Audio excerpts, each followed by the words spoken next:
We're joined by Michael Glassner. He's the chairman of the Frontline Government Relations. Sir, thank you for joining Right Side Broadcasting. Talk to us about nearly 40 days into the Trump administration, some of those successes and what you hope to see going into, a legislative agenda that will be very robust. President Trump will be meeting, of course, with a joint session of Congress come Tuesday, March 4th. I appreciate you having me on. Yeah, it's been a pretty amazing, the first 5-6 weeks of the Trump administration. I think one of the most remarkable aspects of it is the level of preparation that President Trump and his team had coming into this administration. I'm a veteran of all 3 Trump campaigns, and so I had some significant exposure to the first term and the early days of that White House. And this one is markedly different. I think you had a very determined President Trump with a very strong mandate of the popular vote and the Electoral College. I think he and some of his allied organizations were extremely well prepared with these executive orders. They had been vetted, they'd been well written, they had been legally approved. So the speed at which he rolled those out is really remarkable. And what never fails to impress me is that President Trump, his opponents, the Democrats on the left, they act surprised when he actually does what he said he was going to do. But that's exactly what's happened. And I think you've seen a very strong and positive reaction from the American people and from the Hill for the most part. So I think you're going to find a much more unified Republican Party than we've had in the past. President Trump has really come to dominate the Republican Party. He has many more allies on the Hill than he had in this first term. So I think you're going to see a very robust policy and political operation out of the White House like we've never seen before. And share with us some of those key highlights, the differences you've seen between now and the first administration. Well, I think one of the most important ones is that it's a very tightly unified team the president surrounded himself with, and that goes for his staff in the West Wing. Susie Wiles is a very, very strong and capable manager. She proved that in the campaign, and now as chief of staff, she's got a very tight rein on the organization. And she's got a very strong mandate from the president. They have a very close relationship. He knows her very well. She knows him. So I think that's kind of the basis of what you see on the staff level. Her deputies are all very capable men and women who work closely with her on the campaign, so they're very closely aligned. They know each other well. And the same is true with the cabinet. So in this administration, President Trump was very hands-on in the vetting and selection of his cabinet members. He knows them all very well. He knows them all personally. And there's also a much stronger mandate from the West Wing, from the president, from the Oval Office, onto the agencies. I think in the first term, there was more of a kind of a corporate approach where the agency heads could go out and had a lot of autonomy. I think this is more traditional approach, actually, where the policy agenda is pushed down from the White House into the agencies. They're expected to produce, to carry out the president's wishes, and to report back to him when they've succeeded. He mentioned that yesterday in the cabinet meeting as well, that if they don't follow really the directives and the orders from the executive branch, and then they'll be shown the door. And I think that's been one of the largest differences between, there were some in the first administration seemingly said they would follow President Trump, but then abandoned him or were going down a different route or through different corridors throughout Washington, D.C., almost a runaround in the grand scheme of things. But now it seems as if he's assembled a team, really from the private sector for the most part. But what's unique about this cabinet, we have 20 picks that have been confirmed by the Senate. It's now a perfect 20-0 for President Trump's appointees thus far. They're really coming from private business backgrounds and they're subject matter experts in their own fields. Can you speak to what it means to have a cabinet surrounding a president that he can actually go to and really pick their brain and their expertise on any given matter? Well, I think that makes all the difference in the world. Like the Benevitti 4 years, I think actually in many ways was beneficial to President Trump and to our movement.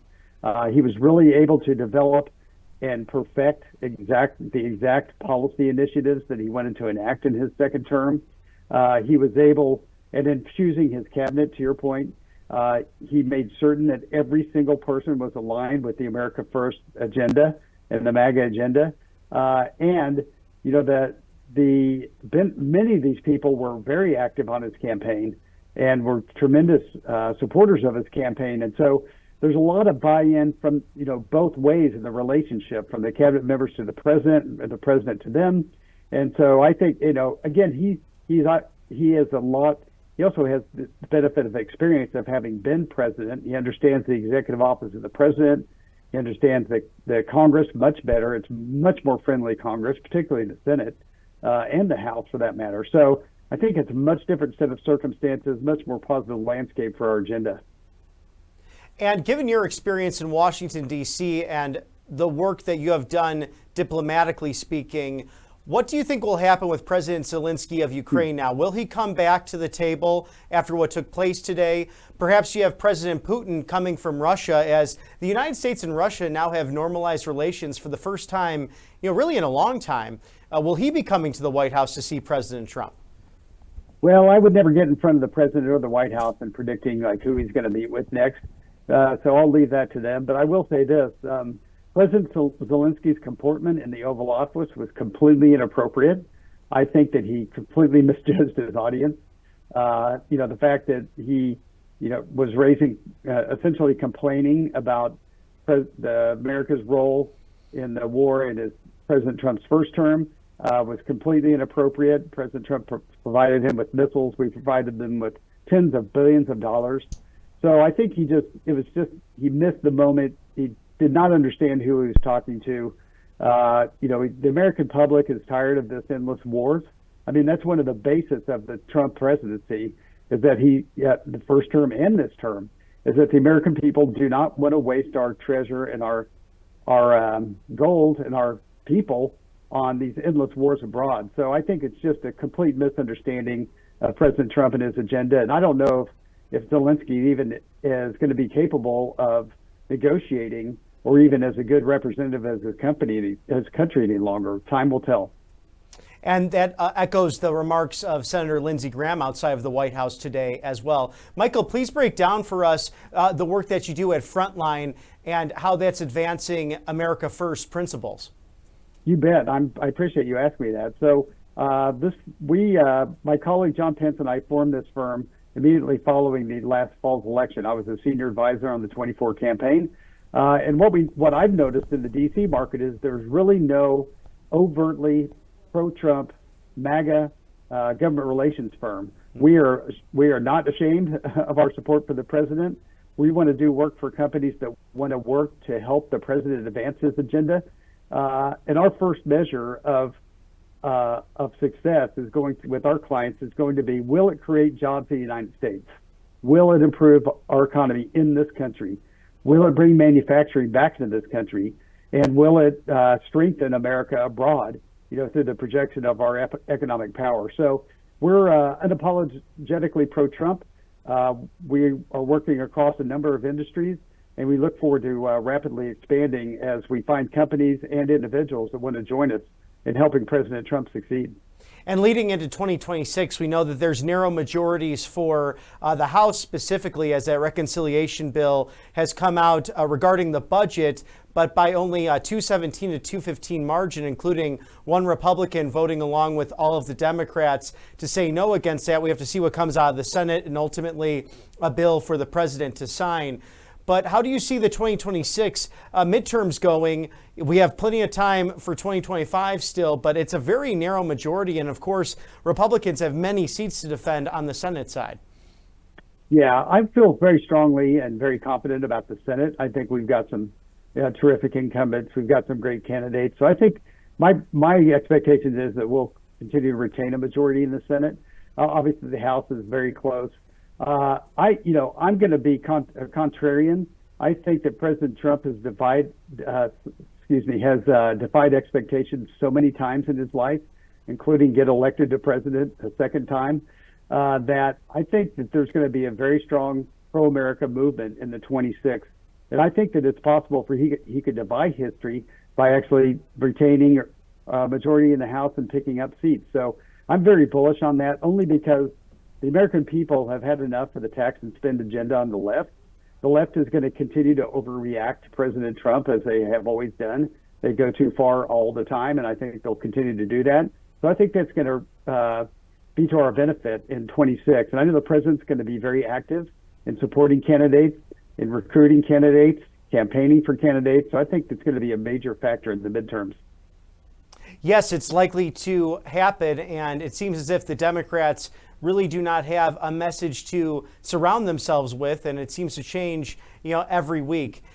Based on the Trump-Zelensky meeting today, how do you think that affects foreign policy and the diplomatic agenda of Secretary of State Marco Rubio moving forward with other nations?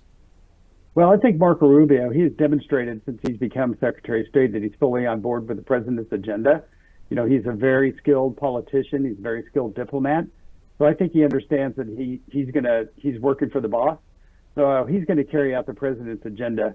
I think that, American people have made it clear in this election they're tired of being ripped off by other countries in a variety of ways. The failure of our allies in NATO to pay and to generate sufficient percentage of their GDP towards military development is a significant problem for them. You're seeing now that they're reacting very quickly to try to reverse that, because I think that they're used to dealing with American politicians, particularly Joe Biden, making a lot of empty threats, never following through, and having really no ideological core. And this president is much different than that. And I think that he understands that when he says America first, he means it. He's going to put our interests above anyone else in the world, and that's the way it should be. Michael Glassner, the chairman of Frontline Government Relations. Sir, thank you for taking the time to be on Right Side Broadcasting Network Live. We love your expertise and look forward to having you on the show again very soon. Thanks for your time. Love RSBN. Thank you.